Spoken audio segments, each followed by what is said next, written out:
तुमच्याकडेही जर या पद्धतीची चाळण असेल ना आणि घरामध्ये काही बिस्किटं असतील तर नक्कीच तुम्ही ही रेसिपी करू शकता।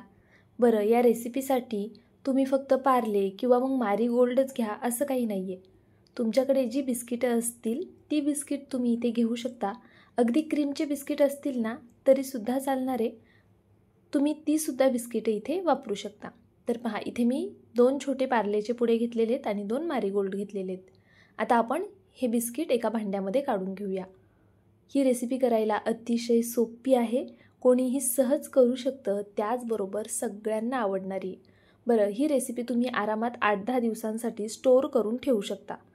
पण खरं तर ना ही रेसिपी बनवल्यानंतर स्टोअर करण्याची गरजच पडणार नाही आहे, कारण ही रेसिपी बनवल्या फस्त होते।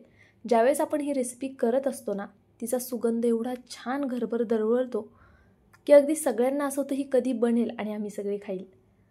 तर ही रेसिपी करताना थोडी जास्त करा, कारण खरंच सगळ्यांना फार आवडते।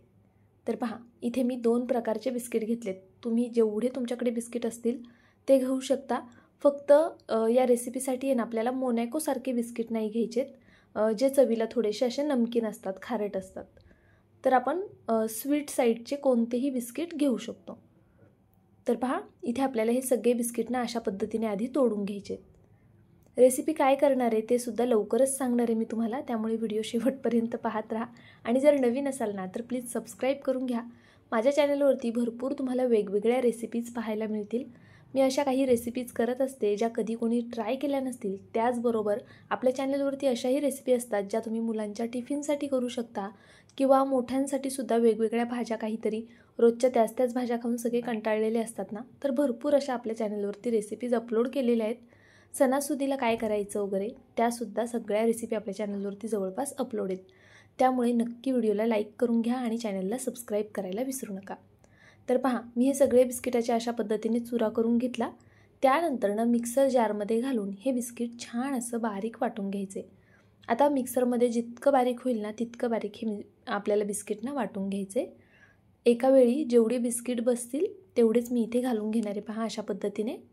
तर इथे 3 स्टेजमध्ये ना आपले हे सगळे बिस्किट वाटून झालेले आहेत, पाहू शकता तुम्ही। छान असे बारीक वाटायचे आणि पाण्याचा एकही थेंब वापरायचा नाही आहे। जर तुम्हाला हे बिस्किट स्टोअर करायचे आहेत ना तर ती काळजी घ्या की शक्यतो पाणी वापरूच नका। तर पहा, इथे मी अशा पद्धतीने आता हे एका भांड्यामध्ये काढून घेतलेलं आहे। बरं, ही रेसिपी तुम्ही 8 दिवसांच्या वर स्टोअर नाही करू शकत, ती खराबसुद्धा होऊ शकते। त्यामुळे 8 दिवसांच्या वर स्टोअर करून ठेवू नका। आता ही सगळी बिस्किट आपली वाटून झाली की ती जरा वेळ साईडला ठेवून देऊया। त्यानंतर इथे मी काही बदाम घेतलेले आहेत, काजूचे काप घेतलेले आहेत आणि शेंगदाणे घेतलेत। सोबतच इथे मी सुक्कं खोबरं किसून घेतलेलं आहे। आता एका कढईमध्ये आपण सगळ्यात आधी काजू, बदाम आणि शेंगदाणे भाजून घेऊया। अगदी बारीक गॅसवरती छान असे खमंग हे शेंगदाणे भाजून घ्यायचे, म्हणजे मग आपली रेसिपी खायला रुचकर लागेल। तर पहा, इथे अशा पद्धतीने मी आता हे भाजून घेते। तुमच्याकडे जर काजू बदाम आवडत नसतील किंवा तुम्हाला घालायचे नसतील, तुम्ही स्किप केलेत तरी चालेल, फक्त शेंगदाणे भाजून घेतलेत तरीसुद्धा चालेल। किंवा मग तुम्हाला यामध्ये पिस्ता ॲड करायचा असेल तर तो सुद्धा तुम्ही इथे ॲड करू शकता। जर तुमच्याकडे मखाने असतील तर ते सुद्धा तुम्ही 5-6 मखाने यामध्ये भाजून असे घालू शकता। पहा, आता इथे मी खोबरं घातलेलं आहे। खोबरंसुद्धा आपल्याला बारीक गॅसवरती छान असं रंग बदलेपर्यंत भाजून घ्यायचे। पहा, खोबरं आपल्याला खूप ओव्हर कुक करायचं नाही आहे। खोबरं आहे ना खूप लवकर भाजलं जातं आणि मग ते असं करपटसुद्धा लागतं। त्यामुळे खोबरं भाजत असताना त्याला सतत हलवत राहा। आता खोबरं आहे ना एक 50% भाजून झालेलं आहे। त्यानंतर मी 1 चमचाभर इथे तीळ ॲड केलेले आहेत।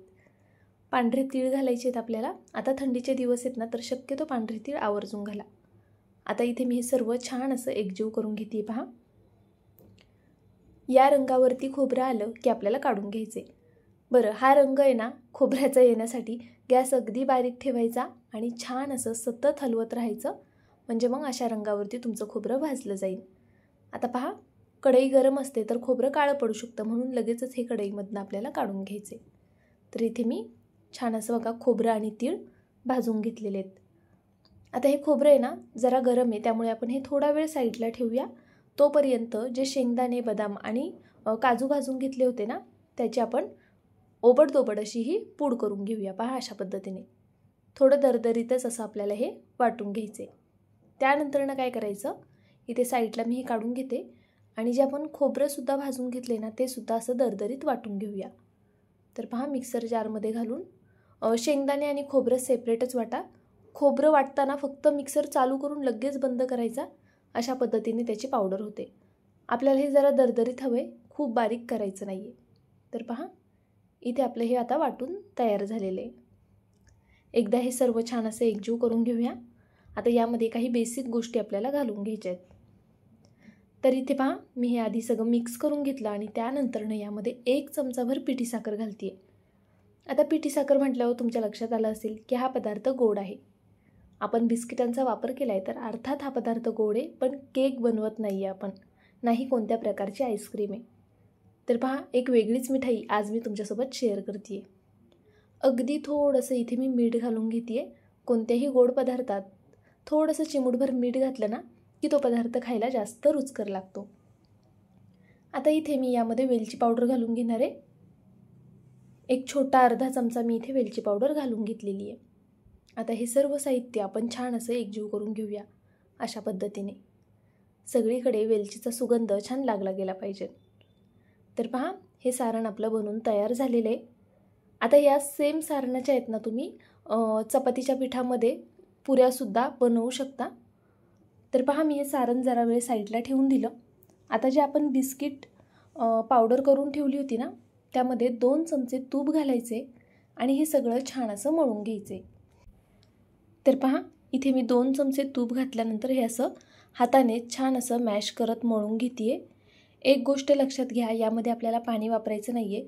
जर तुम्ही आत्ता लगेच खाण्यासाठी करत असाल तर पाण्याचा सुद्धा वापर करू शकता, पण जर तुम्हाला हा पदार्थ स्टोअर करून ठेवायचा असेल ना तर शक्यतो दुधाचा वापर करा.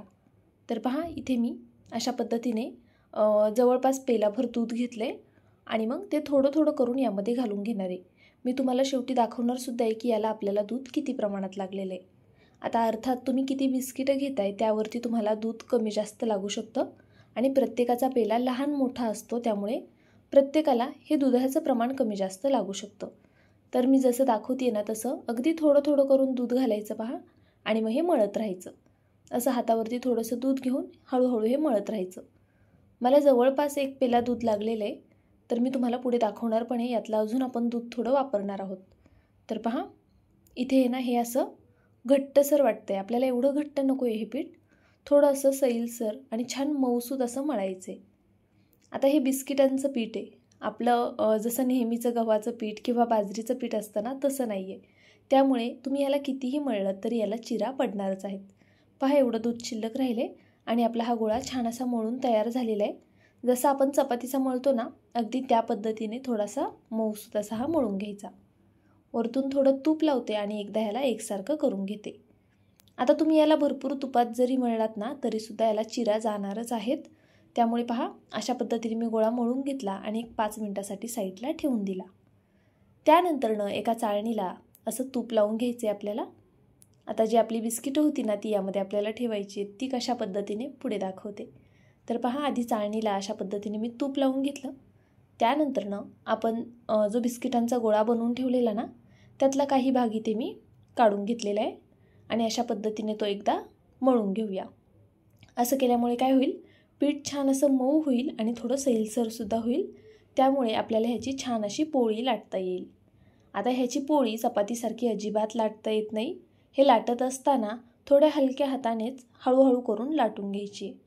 तर पहा याला मी ना थोडंसं गव्हाचं पीठ लावलेलं आहे आता, म्हणजे खाली चिकटणार वगैरे नाही.